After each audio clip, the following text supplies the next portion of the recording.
Welcome to Films and Stuff with your hosts, Pete Mitchell and Ethan Hunt.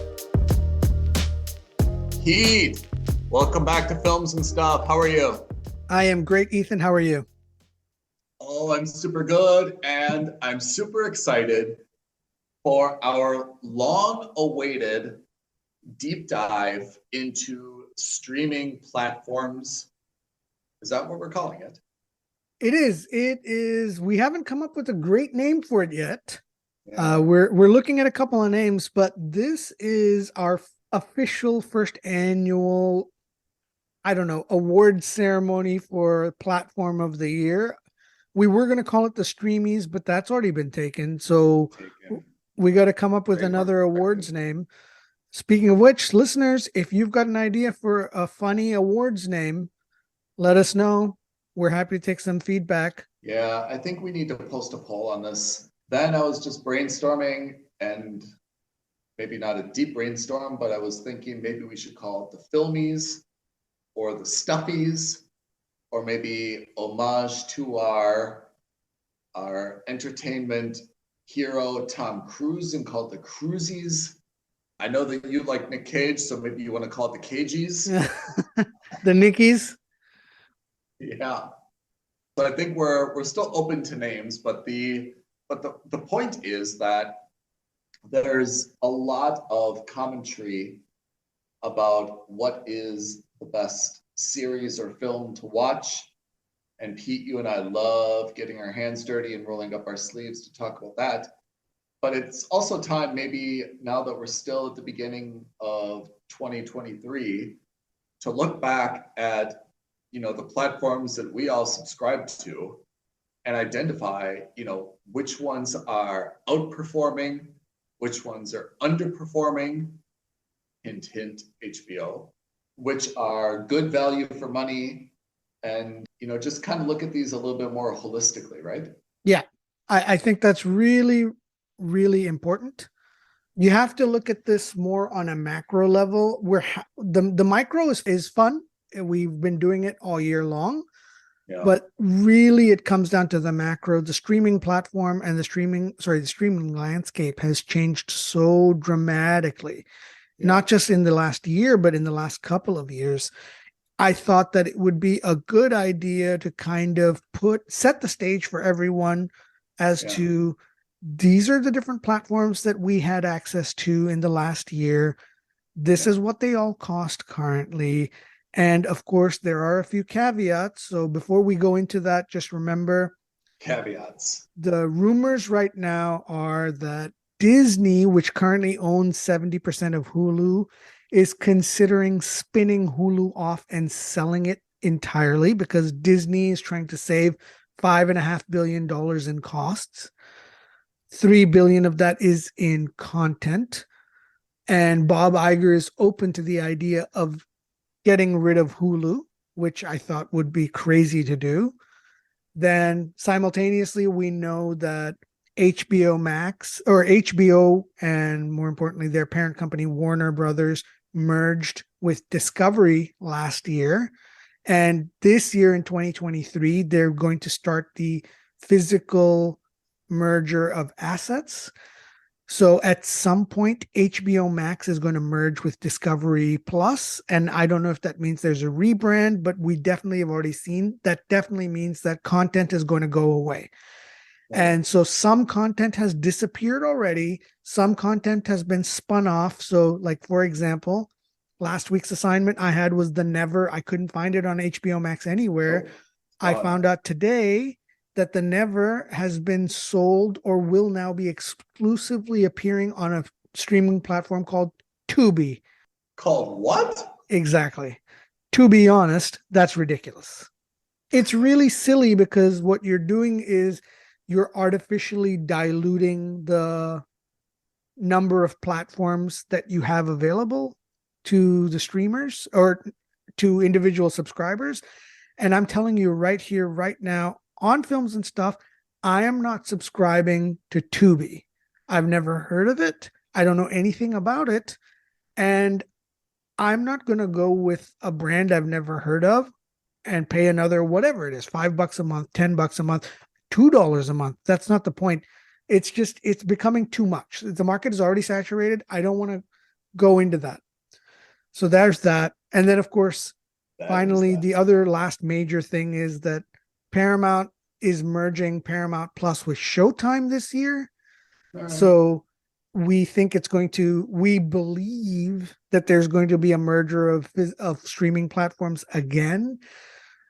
And does that mean more content's going to go away? I don't know, but I do understand that I no longer have to pay, or I may no longer have to pay for Showtime as well as for Paramount Plus. They may be merged, or there may be some kind of bundle. I don't know. That's to be determined.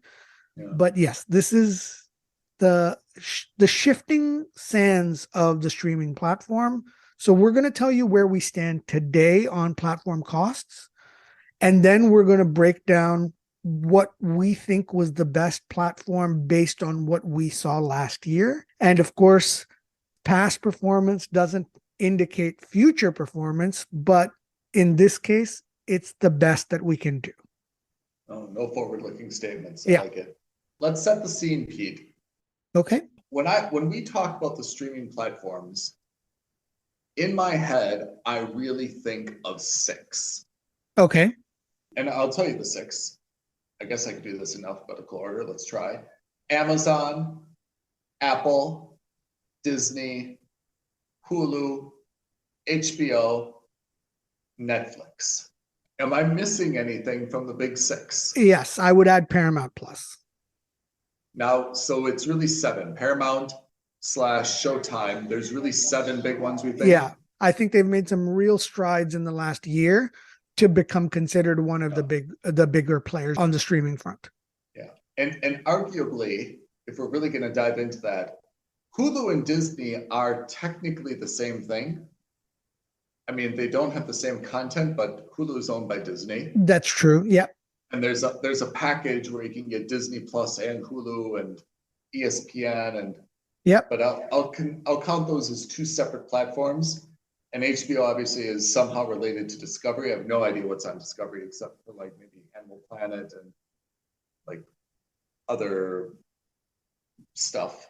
Okay, so we think there's 7 platforms. We're adding Paramount / Showtime. Yeah, yeah. And you've made a good point. So we're going to look at these on an individual basis as it stands, because that's kind of what we were at in 22. We're not going to look at these.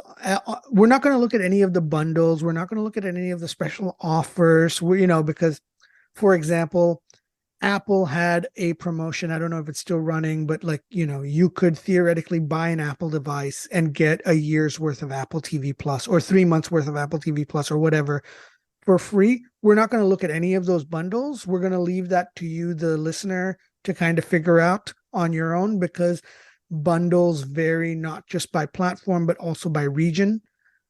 And of course, I'm in the UK, Ethan's in the UAE. It becomes a Herculean task for us to go through all the different platforms and all the different offers.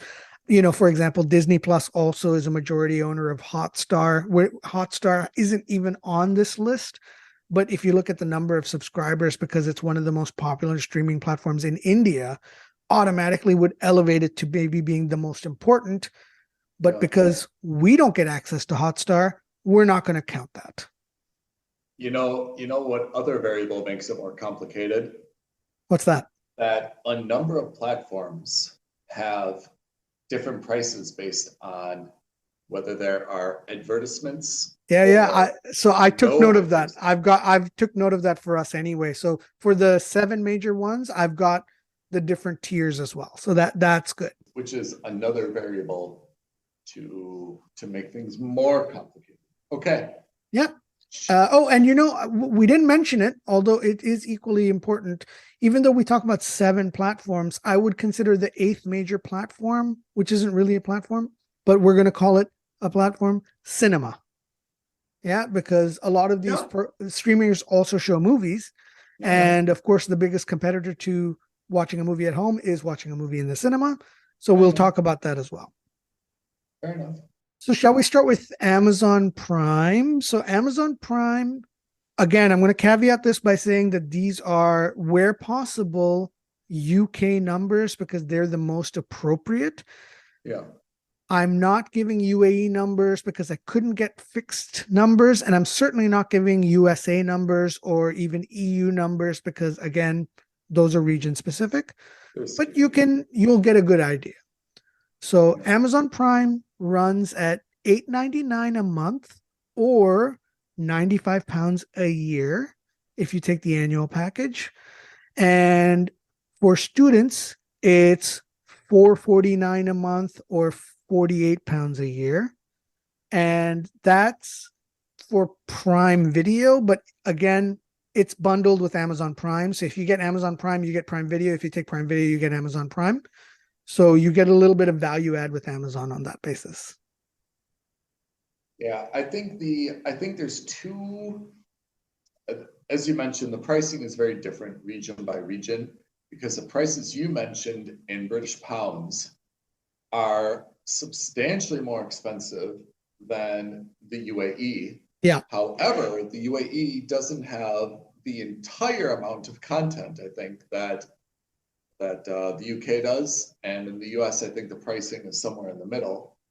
I think that the one nice thing about Amazon is that there's 30-day free trial period. It can be canceled at any time, which you can obviously play to your advantage. And when I look at what's great on Amazon, like I was looking at their most popular shows and their most popular movies, they have a very solid library of independent stuff, very few huge flops among their top shows, right? That's right. The Rings of Power, The Boys, Reacher, Terminal List, Peripheral, Wheel of Time, Jack Ryan. Like, we didn't love all of those, but that's a pretty solid list of streaming series to watch, none of which are bad, right? All of those are pretty engaging, and a lot of them also cross over into a lot of different demographics that, except for maybe The Boys, you can probably watch all of those with, siblings, friends, family of different, tastes, and they're not really too offensive, right? Yep. And if you look at us, we watched together on Amazon, we watched 10 shows in 2022. On average, I gave it a slightly better rating of 3.8. Ethan, you gave it a slightly better average than Mooch of 3.4. Ultimately, and remember, a 3 is a Mooch, a 5 is a must subscribe. So that means that on average, we were trending beyond a Mooch, not quite at a subscribe, but on average, we were trending towards subscribing to the platform. And those are the shows that we watched together. If you looked at it individually, we watched another 3 shows, and again, another 6 shows. And again, we're quite strong. You landed at an average of 3. I landed at an average of 3.5. Yeah. And in terms of the library for me was the strongest part of it. It was a strong 4.3. And for you, it was a strong 3.6. So, not bad at all for Amazon Prime. Yeah, I agree. I mean, I think Amazon Prime, I think my complaints, first of all, I think that it's priced very, very competitively. And like everything Amazon related, they somehow bundle it with their other stuff. Yeah. And that's always convenient. And Amazon's available everywhere. I know that recently you complained that when you're watching A League of Their Own, that the servers were giving a lot of problems with buffering and stuff. But I think that's generally the exception for Amazon. Correct. I think Amazon is generally known to have one of the stronger technology platforms with the least amount of glitches. They have that X-ray feature, which is time to time cool. Watch Party, which we used for the Peripheral, of course, I think is an amazing innovation. Great value add.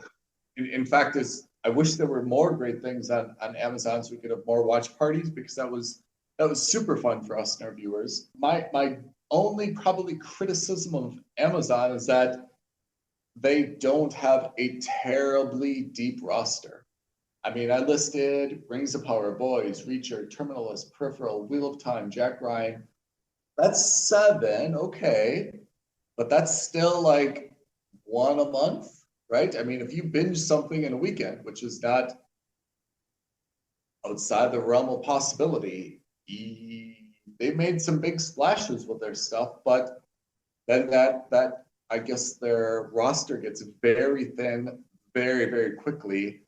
And unlike some other platforms, Netflix, they don't have kind of that second tier, that third tier to dig into. That's my only criticism of Amazon as a streaming platform is depth. Yeah. Moving on, Apple TV. So Apple TV in the UK, you cannot, or at least at the time of recording, you cannot do an annual contract. You can only pay for it monthly, and it's £7 a month, $6.99. Yep. I know that in the UK, if you bought, for example, the latest iPhone, last year they were offering 12 months of Apple TV free. And I think with some iPads, you were getting 3 months of Apple TV free, something like that. Yeah. So that is the bundles that were available to me. And I think that's probably going to be pervasive around the world. Apple's generally quite good at being equal on its marketing foot. Yeah. So I would say that's probably the same everywhere, plus minus, FX conversion. But yeah, you're looking at around £7, whatever that is in your local currency per month. Yeah. It used to be, at least in dollars, it used to be $4.99 a month. And then it increased to, I think, $7.99 a month, £7, like in late 2022, but it used to be extraordinarily cost effective. Now it's about what you'd expect. And how's your, do you find it appealing? What do you think of their library? So Apple, I think, has a very small library, but I think Apple also, their goal has been to be high precision in terms of quality content. So, for example, Apple has as the smaller library as it is, has a much better rating. For me, I'm 4.3 on Apple, and you are 3.6 on Apple. So it's strong. And in terms of shows that stood out on Apple TV, we had For All Mankind, we had Slow Horses, we had Blackbird, and then we had a couple of movies like Cha Cha Real Smooth. So the show, the platform itself, I think, made a name for itself in 2022 by targeting really high quality content. Yeah, I think if you would have asked me this question last year, I think I would have been extraordinarily complimentary towards Apple TV Plus. The pricing and the quality, I think it would have been like, what's that other sci-fi show that we loved as much as well? Foundation. I think we were very complimentary last year. I have to say, maybe this is a recency bias. I'm a little bit less enthusiastic about their current library. I think from a movie perspective, they used to have kind of like that deal with Tom Hanks, where he had Greyhound, he had the robot movie, and The End of the World. I thought that, there were some very good Tom Hanks movies. Now, when you look at the movies on Apple and even what they're promoting, there's the Christmas movie Spirited with Ryan Reynolds. Blah. Yeah, and that got terrible reviews. There's Emancipation. That's kind of it. There's not a whole lot of great movie content. So you flip over to their original series, Echo 3, Slow Horses, Shantaram, Ted Lasso, which has been out for a while, Mosquito Coast, which I think is done, Mythic Quest, which I love, but I think has also kind of reached its end, Severance, which I stopped watching, Morning Show, which I did love, Now there's something called shrinking. I'm a little bit, when I look at that roster, I'm not terribly enthused about much, if any of that. What do you think? So Apple TV right now, first of all, it's still February. At the time of recording, we're in the first week of February, second week of February. There's still plenty of time for Apple TV to kind of put out more content. So there's a little bit of recency bias there. And then the second thing is that I liked most of those shows that you mentioned. That's the difference, was that even though the quantity was limited, I would say in general, I'm looking forward to more seasons of all of those shows. Yeah, I'm I'm less I'm like I said, I'm less enthusiastic about Apple now in February 2023 than I feel like I was, at the beginning of 2022. I mean, some of this is great, but I'm still looking at this list. I don't really see a must subscribe in here. And when I'm comparing it to Amazon's Rings of Power, Boys, Reacher, Terminalist, Peripheral, Wheel of Time, Jack Ryan, if I'm on a desert island stuck and I've only got one streaming platform to choose, I don't see that anything that Apple's got is more compelling than Amazon. I like Slow Horses, yes. I can absolutely live without Slow Horses. For All Mankind? For All Mankind, yes, but we're in between seasons. That's why I said I think maybe this is a little bit of recency bias. Yeah. Because once Foundation and For All Mankind are back, then it's a totally different ballgame. But I think we also believe that neither of those are going to be again in 2023, right? They might be 2024 shows. No, I think, well, to be determined. That's fine. But again, so the point is that I take your potential criticism on board, but I think also we have to remember that we're kind of, let's judge the platform on what content they have in 2022. And, the other thing about streaming platforms that I think we all have to realize is that because they're not traditional, cable providers, they can kind of release platform shows on their own schedule. Sometimes that means that we don't get content for example, Foundation, we didn't get at all in 22 after seeing a stellar season 1 in 2021. But that also means that, perhaps we get more than we expected. We got 2 seasons of Slow Horses last year when I would have only expected 1. Right. I'm looking at it in the sense that Apple TV may not release For All Mankind. We don't know, but it is an Apple TV program. So if and when it releases, and I'll of course hope that it releases in 23, I will give 23 positive outlook on that. At the end of the year, if For All Mankind doesn't release in 2023, it'll reflect on Apple TV's final score at the end of the year. That's right. Let me ask you something about Apple. If I have a Samsung device, am I able to watch Apple TV Plus? I think so, actually. I'm not sure if they've got a native app, but I'm pretty sure you can. Okay. Question number 2. Why doesn't Samsung have its own platform? Oh God. Let's not. So I Google. think Samsung is going to get in the game. And I think they've started by going the other way. They started with audio. So like Samsung is making a big push into Samsung Music and with Samsung Podcasts. I think that if those things turn out to be successful for them and financially viable for them, I wouldn't be shocked if all of a sudden we get a Samsung streaming platform. Okay. That's good to know. So, yep, that's Apple TV. The next one on your list was Disney Plus. How did you feel about Disney last year? I mean, I think that Disney is, I think this is where Disney starts to distinguish itself a little bit from Apple and from Amazon. Disney has its own intellectual property. It's not just taking random stuff externally, it's turning out its own IP, right?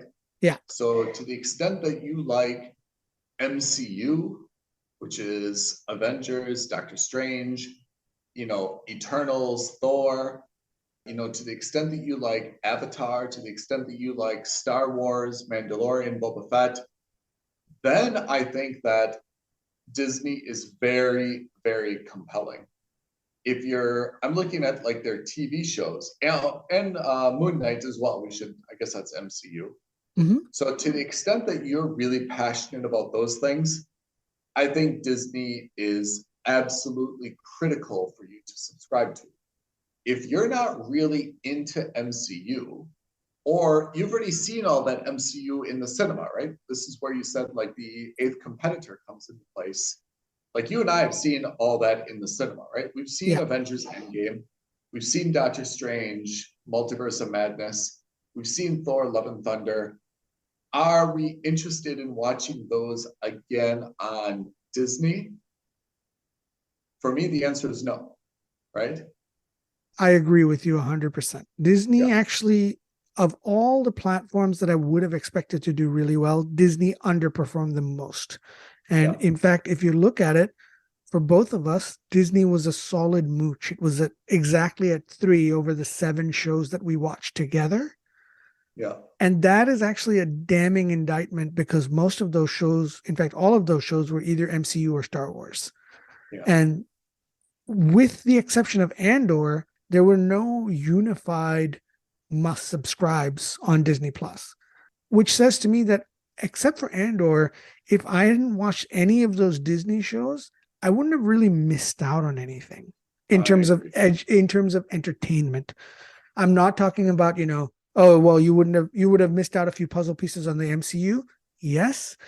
But I think because of She-Hulk, for example, they broke that chain. So I am no longer willing to be emotionally blackmailed by Disney to watch an MCU show just so that I get like an extra 1.5% of enjoyment out of the next Avengers movie. I'm just not willing to do it. You could not be more correct on this. I would say I absolutely could live without Disney without any remorse whatsoever, except I love Star Wars so much that I don't think I could bear to have not seen Andor. Yeah. I don't think I could have borne to not have seen Kenobi, even though retrospectively Kenobi was not so great, but I would have been manic had I not been able to watch Kenobi when it came out. The new Mandalorian, though, right? I mean, if we're looking forward, I've seen 2 seasons of Mandalorian. I've seen Boba Fett. Am I really, really excited to keep my Disney subscription for the new Mandalorian? No. Will I subscribe just for 30 days, maybe so I could binge watch it? Possibly. Yeah. But apart from those Star Wars original series, I am without hesitancy not interested in subscribing to Disney. I agree. So I think that again, and that's not to say we're not subscribing to Disney. Of course, we're going to still maintain it because that's our job to review shows for you, our listeners. But can I read off what were the most popular worldwide television series on Disney last year? All right. In order: Simpsons, Grey's Anatomy, Family Guy, Modern Family, Malcolm in the Middle, She-Hulk, for reasons I cannot comprehend, How I Met Your Mother, Andor, and Moon Knight. So we get down to kind of the last 2, Andor and Moon Knight, which are the only ones that I have any interest in. By the way, I love Malcolm in the Middle and Modern Family, but I mean, those are old like network TV sitcoms, right? Yep.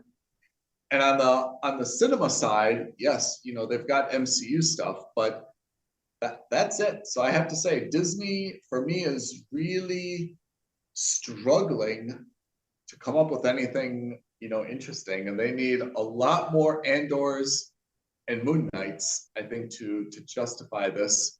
Otherwise, it's just going to turn into Cartoon Network for kids, right? Yeah. Disney in the UK, you can buy an annual subscription for £80 a year, or Yeah. for £8 a month. Whoa.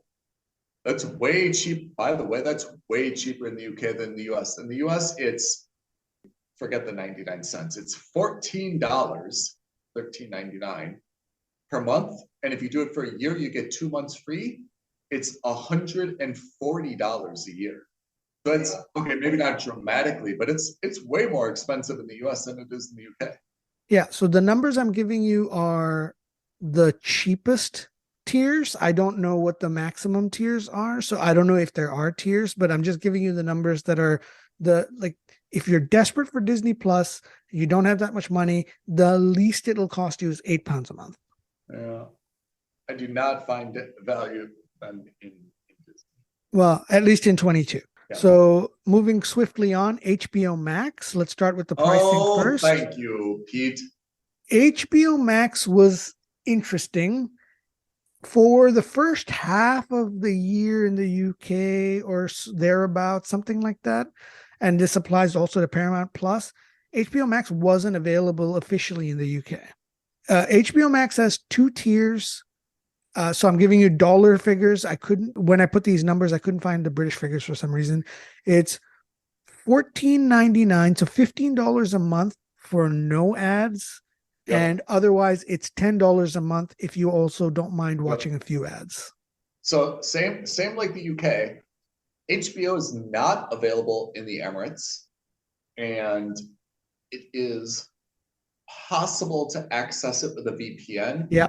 However, I have to say their platform is miserable. If there's an opposite of Amazon, smooth and customer friendly, it is HBO. If anyone from HBO or Discovery is listening, please take this seriously.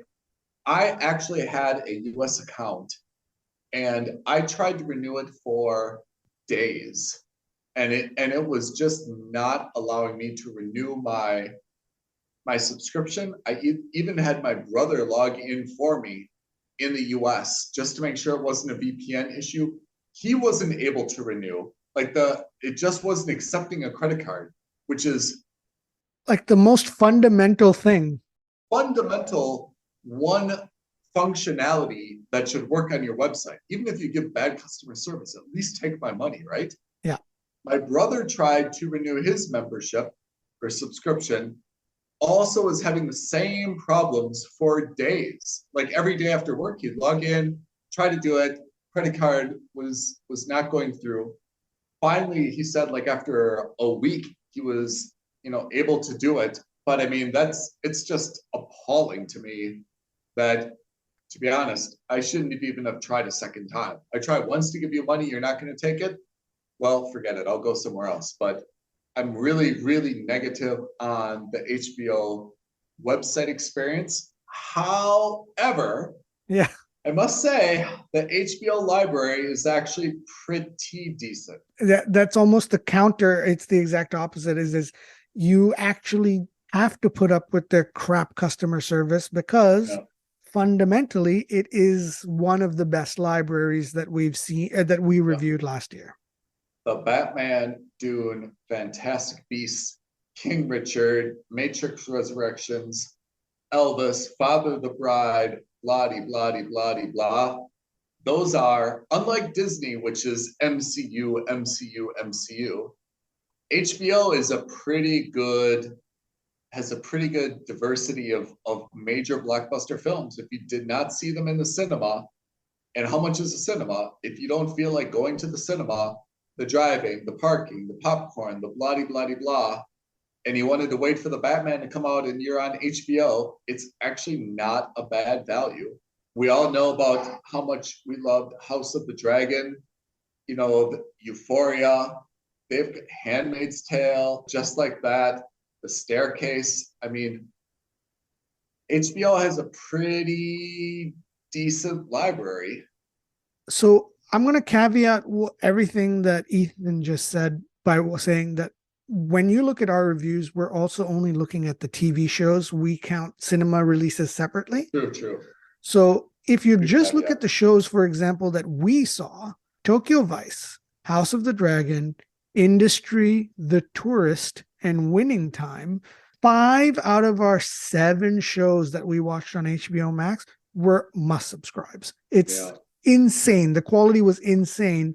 And then if you look at the shows that we didn't watch together, that we watched individually, also insanely like the quality was quite good. And then if you look, to your point, if you look at the library of shows that were released before 2022, also strong library from, Mrs. Fletcher, Boardwalk Empire, Pennyworth. Like it's a solid library. Yeah, I mean, HBO is definitely that beautiful girlfriend who's a psychopath, right? You got to put up with a lot of crap, and price is not the issue. I have to say, they are a premium price product, but not really. I mean, I don't want to be like weird about it, but like, with ads, you could do it for $10 a month. It's really not dramatically more than Apple TV Plus, for $7 a month, right? I mean, $3 a month. I mean, it really shouldn't be the deal breaker, right? Yeah. If you're doing 5 different, we do 6 or 7, right? So yes, like an extra $10, it's meaningful money. But if you're choosing between the two, you shouldn't choose based on one is $10, one is $7, one is $8, one is $10. You should choose the one that you think you're going to get your money's worth out of. HBO delivers good bang for its buck. You're right. Absolutely. The buck is high, but the bang is high. For me, it's just the disorganization of HBO, which makes that experience so kind of like bad taste in my mouth. Yeah. Next, we've got Hulu, which has got the most tiers. So you've got $8 a month ad supported or $80 a year ad supported. So these are again dollars because Hulu isn't officially available in the UK. You have to use a VPN and an American account. But otherwise, Hulu is also $15 a month without ads. Or if you're a student, it's $2 a month, but it's ad supported. So in terms of pricing, it's relatively premium pricing. It's on the par with HBO Max. And if you look at our scores, Hulu wasn't bad. Hulu also had some great shows. The Old Man, The Bear. It had Prey, the movie. It had The Dropout. So it had some good shows. It's got a pretty solid library. Murders in the Building. Yep.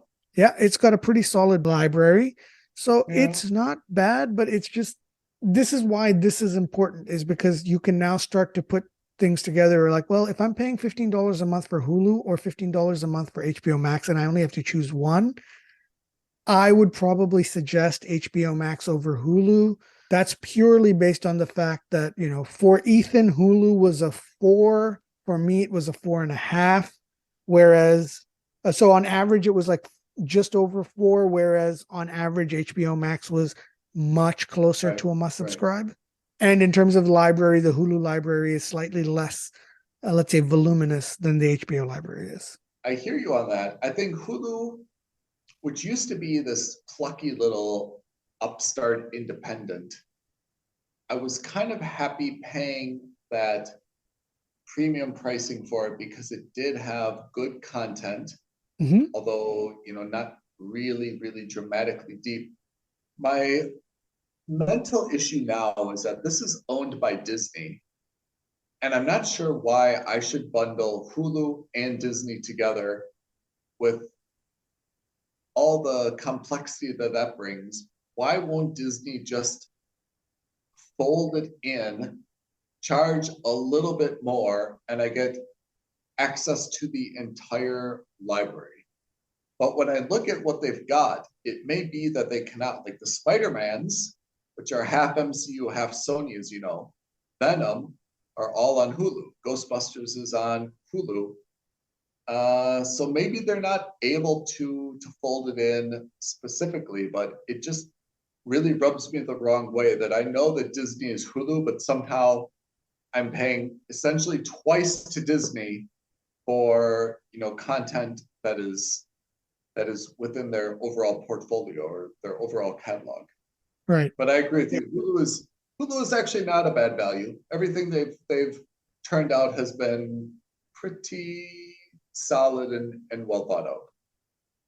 Yeah. We have Netflix. This is Oh, the old the man in the elephant in the room. room. Here's the issue with Netflix. So Netflix, in terms of cost, Netflix in the UK, they've just recently started an ad-supported tier. And again, Netflix has always had tiers. So like the ultimate tier will give you access to 4K video and will give you access to 4 independent users within the household. Netflix has been under fire lately because they've changed their rules on sharing passwords. And that has a fundamental effect, not just on our rating system, but also in terms of how people are going to view Netflix, practically speaking.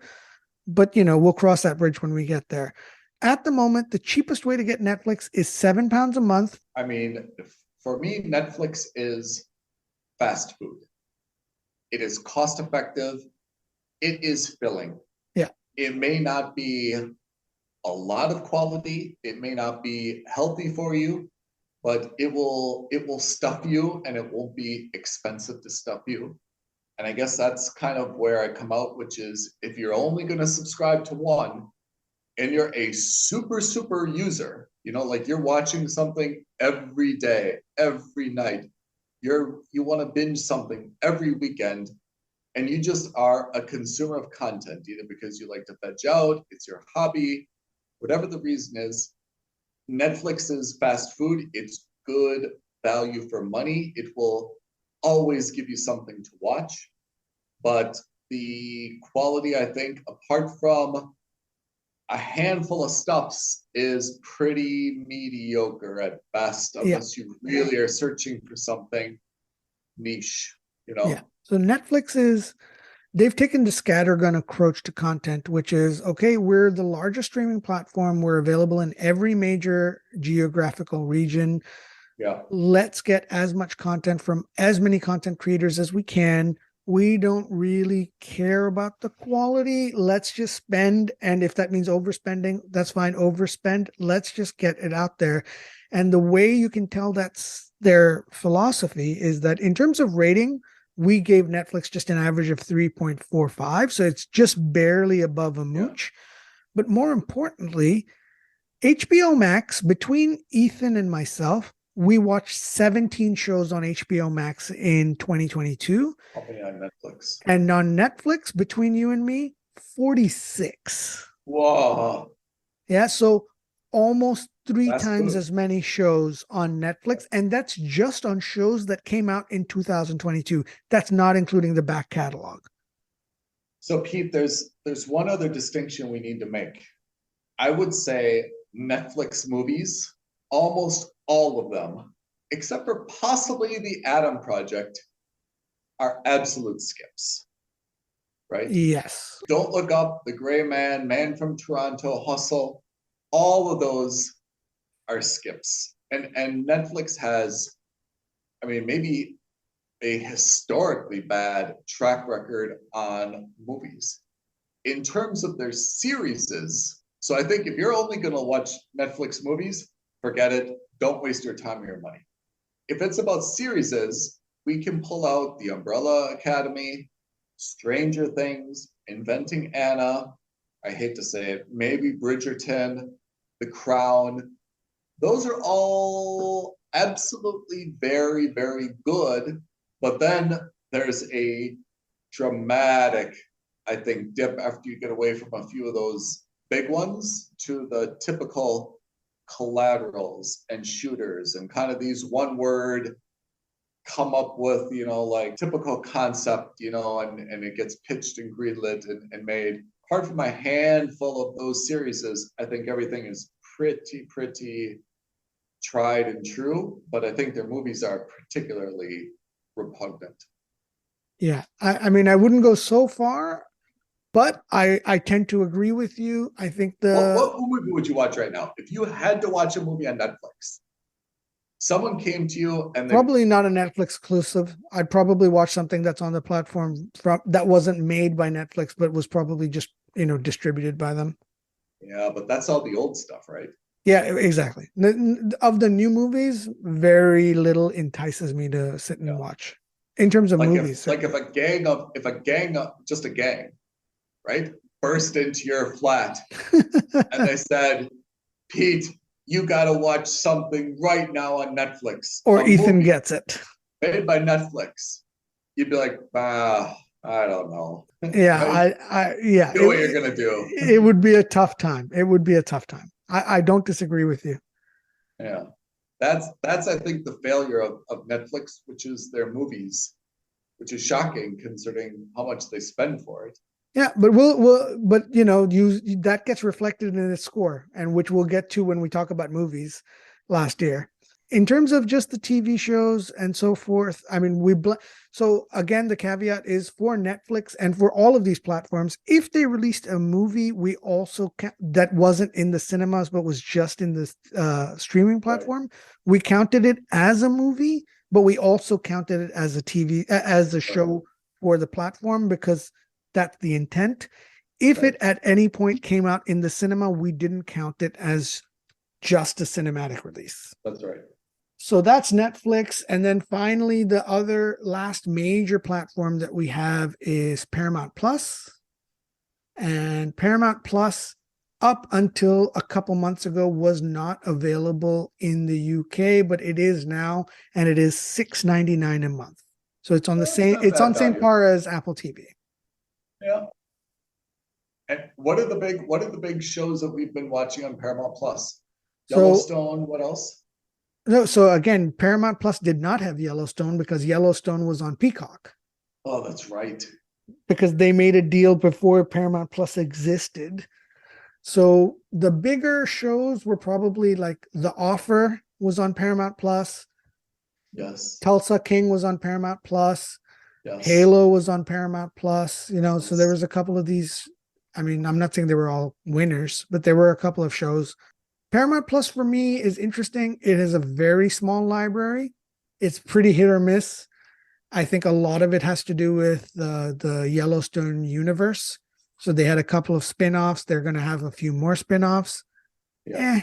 Paramount Plus for me is kind of like an independent studio almost. It's in there, but I think it'll have more of an impact going forward. And I think it has more of an impact from its movie library than it does from its TV library.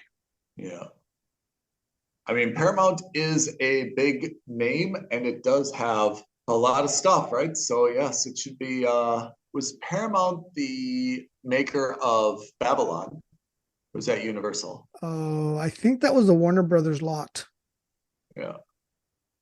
But I can't remember. But most famously, Top Gun, Paramount movie. Oh yeah. And then Mission Impossible, Paramount movie. Oh yeah. So they're going to have a couple of good years coming up. Oh yeah. All right. So there, maybe if we're giving awards, name to be determined, what do you want to call them for the time being? Let's call it the Stuffies. Okay, let's call it the Stuffies. Yeah. I think Paramount, then maybe Paramount/Showtime would win the Stuffy for kind of like Rookie of the Year, up and comer. Would you feel comfortable with that? Yeah, absolutely. Someone that we can keep an eye on. They're new. They have a lot of good potential. Let's see where the coming year takes them, huh? Yeah, I would say that in terms of others, then you've got the platform that's probably got like, let's call it like, I don't want to call it the MVP. I'd call it like the old timer that's been around the longest is definitely Netflix, right? Again, 46 shows is not insignificant in 2022. Yep. And that's just stuff that we watch. That's not including the thousands of hours of shows and other shows that they must have released on different geographic regions. So that's Netflix. One of the things that I thought would be interesting is to look at platforms which we had the most skips with and which we had the most must subscribes with. Oh yeah. I looked at the numbers. For you, the platform that was the least impactful that way, which had the most skips, was Netflix. And for me, it was actually Disney Plus, which is a shocker. Oh man, that's so. I mean, that's that's damning. Yeah, that's the one metric that as a streaming platform you absolutely do not want, right? And you don't want that from your fans, right? Like I'm a diehard Star Wars and MCU fan, and that is not what you want from me. Yeah, because if you put it into corporate terms, a skip means a unsubscribe, Yes. right? It means you have probably lost that viewer because you get done watch, not even get done watching something. You're in the middle of She-Hulk. You're like, this is garbage. And all of a sudden you turn very, not irrational, emotional, saying, why am I even subscribing for this? And you click on settings, you click on unsubscribe, you click on confirm, and you're out, right? Yeah. That's what a bad series does to you. Yeah. The Mooches, right? Collateral on Netflix. I watch it. I'm not out to sing its praises, but it doesn't get me to. Yeah, I'm not getting out the pitchforks and lighting up torches, right? Yeah, and to be honest, Netflix, from a very corporate perspective, they're not out to make me happy. They're just out to not make me unhappy, if you think about it, right? And every once in a while, they'll put out a gem so that people keep the name in the press. But other than that, they're happy making and selling Big Macs. They're not looking to make a gourmet burger. They're not looking for Michelin stars. They're not looking for Oscars. They're basically saying, hey, listen, we're here for you when you've come home. You've had a really bad day at work. You want to sit in front of the TV with a beer or a drink and you want to veg out. Turn on Netflix. Yep. As long as my credit card is being charged every month and Netflix I'm not happy. disrupting that, Netflix believes that I am satisfied. Whether I am super satisfied or just barely satisfied enough not to click unsubscribe, that is their goal. So to the extent that, as you mentioned, the highest number of skips that you had was on Disney, that's, and you are, as you mentioned, the top decile, I don't know if that's even the right word, millisile of MCU type fans and Star Wars fans, right? So to the extent that you're unhappy, just think of my brother who's like, MCU, it's okay. You know, like he doesn't give a care at all.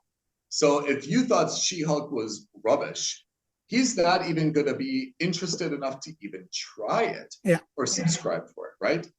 If you thought Kenobi was bad, my brother's not even going to be aware that Kenobi is on the radar, you know, to watch unless someone tells him, this is amazing, you've got to watch it, you know? So that's, I feel like from a Disney perspective, they should be looking at that feedback with alarm and trying to really figure out how to change things so that the Pete's of the world are, you know, not hitting unsubscribe.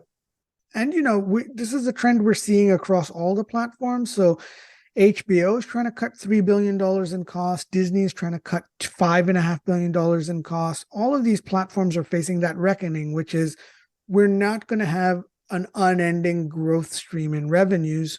So now we have to be relatively picky and particular about the content we put out. And if that means we need to cancel season 2 of She-Hulk, I don't care what the backlash is from, you know, the super liberal wing. And I'm not, this is not a criticism of any political spectrum whatsoever. I'm just saying that if you have a show that's catered to one specific audience and one specific audience type only, that's fine. But ultimately, Disney is going to look and say, is that one specific audience generating enough revenue for me? And they are not. And in fact, what they're doing is the exact opposite.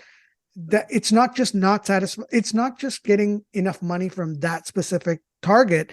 It's because of that content, you're losing subscribers. So Disney lost 7 million, either 2.7 or 7.2 million. I'm getting the numbers flipped out in the last couple months on Disney Plus in subscribers, whereas Netflix put on an additional 7 million. So that is a damning indictment on Disney that, you know, they went from being the number one platform to now, again, second place because of that. I mean, for me, the answer is pretty clear. you're gonna live and die with Star Wars and MCU, and that only gets Pete and Ethan on your platform. My brother, my sister, my mom, not interested in Disney if it's only going to be MCU/Star Wars. They need to fold in Hulu, and they need to, kind of like be super competitive with their pricing and make sure that they can, grab that audience and hold them, stuff like The Bear, stuff like this other thing with Jeff Bridges, like The Old Man. Those are the types of things that people besides Ethan and Pete want to see. The Handmaid's Tale, like, hold on to that, Disney. Get them on that platform. You'll retain a lot more subscribers because there is going to be a war coming between the streaming platforms, and it's a lot easier to hold on to a subscriber than it is to attract more. Yeah, I agree. But, Bob Iger's back. He's going to, I hope he works his magic with Disney. Let's see what happens with that. But on the flip side to that argument now is, what was the platform? Ironically, what was the platform which had the most subscribes? For you, it was a tie between HBO and Netflix, which is hilarious. And for me, it was also Netflix, but only by virtue of sheer volume. Yeah, it's a volume game. For them, it was just a sheer volume game. If it wasn't for the fact that they put out 46 pieces of programming content, this would be 100% in HBO's name. They only put out 17 shows that you and I watched either together or individually. And out of those 17 shows, I think like 7 or 8 of them were must subscribes. Yep. They didn't miss. It was unbelievable shooting. It was unbelievable success for HBO Max, and which then comes to the final, major award that I can think of off the top of my head, best platform of the year. And this is our version of being as objective as possible. HBO Max had an average rating of 4.57. The next closest was Hulu with 4.25. If you had HBO Max, you were getting some phenomenal TV shows. Yeah, I wholeheartedly agree with that. In terms of content, absolutely HBO Max, I think, wins. It's just that the HBO tech experience is so miserable for me. Part of that is that it's not offered in the Emirates. It's not offered in the UK, although maybe that's changing. So that's possibly the mulligan that they get. But overall, HBO's got to clean up their basically customer-facing interfaces. They've got to make it a much better experience for the user. Otherwise, I think that they're not going to be able to hold on or attract new users because their experience is just so lousy. And we'll see it get better, I imagine, because they didn't spend all this money to merge HBO with Discovery to leave that a mess, because I think that is what that is a universal complaint, is that the user experience on HBO Max has consistently been quite negative. Yeah. And again, and you raise a good point. It could be because we're accessing it through the web servers. We're not, the native apps don't work for us. That could be the case. But in either case, like, I do not face that problem with Netflix. For all its faults, Netflix works flawlessly, whether it's through the dedicated app, whether it's through an app on my smart TV, or whether it's through my web browser. It works flawlessly, or even if it's on my phone, it works flawlessly on any device that I use it on. Are there any other awards that we need to distribute to our platforms? So on the platforms, I think that's it. But I think we should make a quick caveat or a quick note to say that in terms of movies that we saw, so because that is the quote unquote 8th platform, the average price of a ticket in the UK in 2022 was £7.52. Now that's, of course, widely it's dramatically varies. cheaper than in the Emirates. Yeah, and that's also taking into account the fact that it's £7.52 across the UK, but like in London, if you go down to like central London, I mean, good luck for getting a ticket at £7.52. You know, That's I mean, true. if you do, I'll pay for the ticket and I'll watch the movie with you. Oh, all right, Pete. Yeah. So we saw in the theater together, we saw 28 movies last year. How many? 28. Wow. But then if you combine cinema along with the individual movies that were released on platforms, we saw in total 37 movies. Wow. Yeah. On average, the movies average to exactly a wait for streaming, to a 3.0 between the two of us. I was slightly above, you were slightly below, but on average, between Ethan and myself, our review for the cinematic landscape was wait for streaming. Of course, there were exceptions to that. In general, we saw several movies which were you must see them in the cinema. Yeah. But there were also quite a few stinkers. Netflix led the charge with that. 4 of their 7 releases were skips, effectively. And, you had a couple of really bad cinema stinkers like, Black Adam, Lightyear. Disney had a really bad, rough year. So I would say, on average, the impact of cinema was quite strong in the sense that there were still 28 movies that Ethan and I physically went to a cinema to go see together. Overall, we saw 48 movies in the cinema, Oof. which is not bad. I think I was in the cinema a lot last year. In fact, maybe too much. Any movies stand out for you as the best movie of the year? Well, of course, I have to point out Maverick. Yep. I'd probably also point out, I guess Avatar is technically a 2023 movie. No, it's a 2 movie. Released in 2022. Yeah. And I'd probably give a shout out to Doctor Strange. Yeah, nice. Multiverse of Madness. Nice. I mean, that's a very good cinematic type movie. But I think more so than 2022, because that seemed to kind of be like the first year of, let's say, cinematic normality. Yeah. Or, kind of like an uneven COVID period. I think now 2023 is when we should really be excited. We've got Ant-Man and the Wasp, Quantumanium. We've got Mission Impossible. Help me out. I'm missing 2 or 3 other big things that we're dying to see, right? Yes, there's loads. There's so much coming up. I mean, the list is not endless, but it's quite big. So yeah. I don't want to quote unquote relitigate that list now, but I think the point is that you're absolutely right. I've said it before, and I think we're on the same page on this. 2022 was kind of the bellwether to see whether the cinema was going to be back. And there were enough smash hits that I think cinema is back to the pre-COVID era. Maybe not in terms of objective numbers yet, but I think in terms of sentiment, which ultimately is the most important thing, I think cinema's back. Yep, I agree. And it's good to be back. Wonderful. Really, I've been a big proponent of it. I'm so happy for that. So I'm excited. I'm really excited for 23.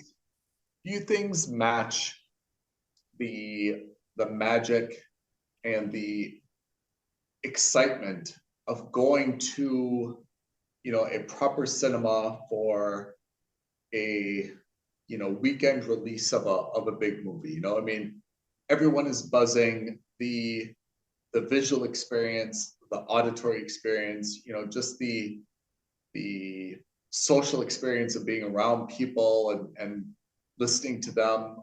There's very, very few replacements for it. I mean, home theaters have obviously come a long way. You can have a very, very enjoyable time at home, but it's still not a replacement for the pomp of, going to a cinema for something. I mean, and you really notice that for something like Avatar, for example, which absolutely must be seen in a cinema. It's just so good.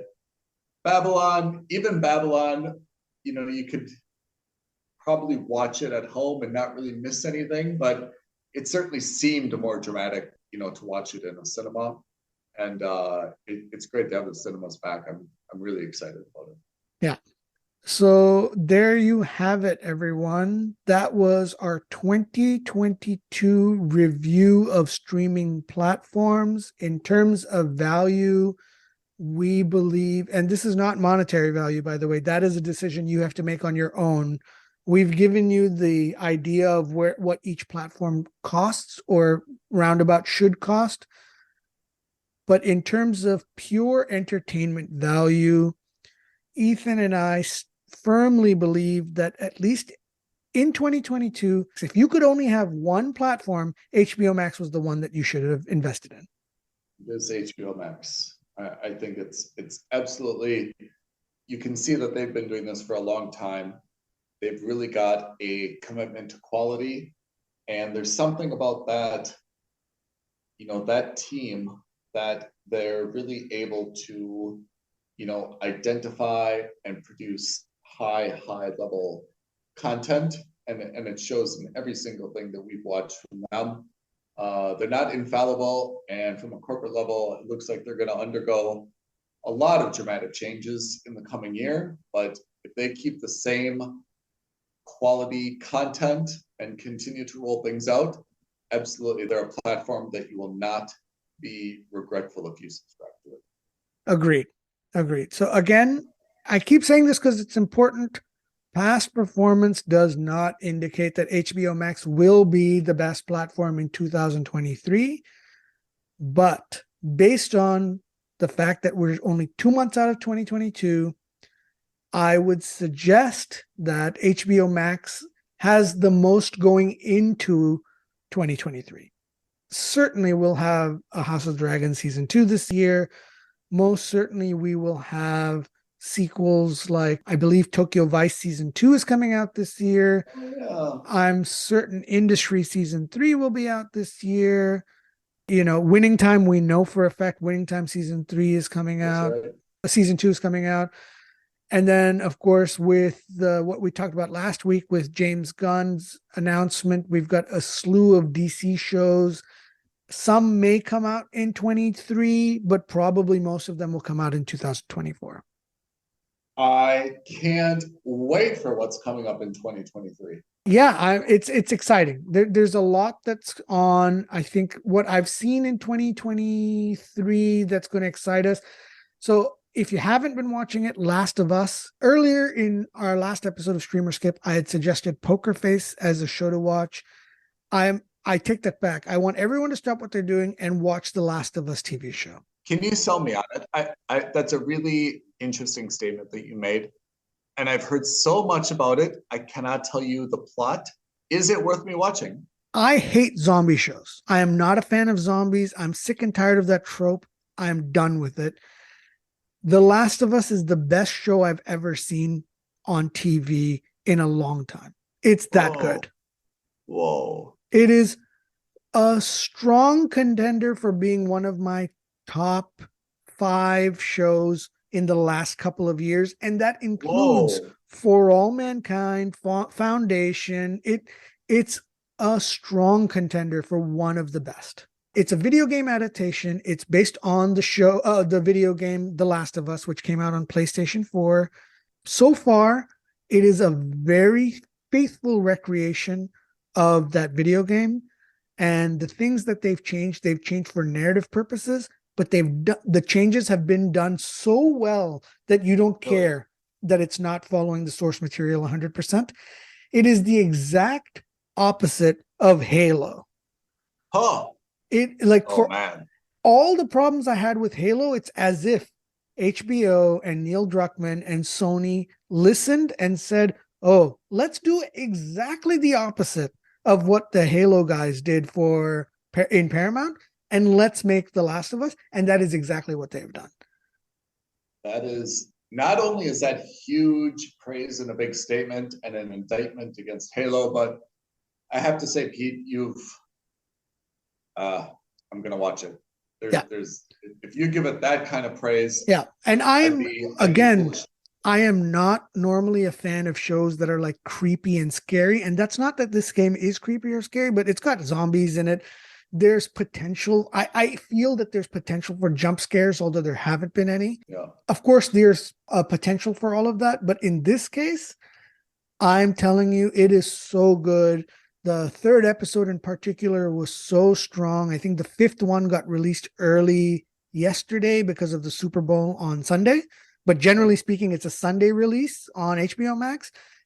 It is the first thing that I watch on Monday morning. I don't care what work I have. Wow. I put it aside. Why is it taking me so long to find out about this, Pete? So I've been waiting a few more episodes. I wanted to wait a few more episodes before I wholeheartedly gave it my go. I'm ready to commit to it. It's that good. All right. And they've already greenlit the second season. That I have not issues, but I have complicated feelings about that. But I'm in. This is highly recommended. You don't have to have played the video game to appreciate it. You don't have to play the video game after watching this. It's totally up to you, but I highly recommend it. Well, listeners, you heard it. I'm convinced, and if you're not convinced by that impassioned plea by Pete, I'm not sure what can get you to watch The Last of Us. Yep. So that's The Last of Us on HBO Max. Also, Poker Face. Again, I will shout it out. I'm really enjoying the show. It is good, but I would watch The Last of Us over Poker Face. I also recommend that. HBO Max, there's a lot of good content coming up. I'm excited for it, and I look forward to seeing what 2023 brings to us in terms of content. Pete, I think that's a really good review. Thanks for your time. Thanks, everyone. Thanks so much. And listen, guys, if you have shows that you're looking forward to, or let's look backwards. Was there a show in 2022 that we haven't really talked about that you thought was particularly phenomenal? Yep. Drop us a line, leave us a comment, like this video, email us aloha@filmsandstuffpodcast.com, tweet at us at F&S Podcast. DM us on Instagram at Films and Stuff Podcast. Let us know what shows you particularly liked, what you didn't like, or is there a show you're particularly looking forward to? I'm pretty sure that once Ethan starts watching The Last of Us, towards the end of it, we're going to do a deeper dive on this. Oh, yeah, I would love to do that. So in preparation for that, do you have any comments about The Last of Us? Let us know. Is there a platform that you think we should be looking at? I kind of crapped on Tubi earlier. Do you like Tubi? Are you on Tubi? Do you know Tubi? Let us know. What are we missing out on, if anything? Or what are we right about? Well, what do you agree with? Let us know. Listeners, thank you very much for joining us for this 2022 platform streaming, what do we call it? The Stuffies review. The Stuffies. Congratulations to HBO Max to win the first annual Films and Stuff Stuffy Award. All right, Pete. Thanks for your time. Listeners, we'll catch you next week. Films Thanks, and everyone. Stuff. Thanks, Ethan. Thanks now. Bye. Thank you for listening to another episode of Films and Stuff. If you haven't already, please subscribe and review on Apple Podcasts, Spotify, or wherever podcasts are downloaded. Films and Stuff. There is no substitute.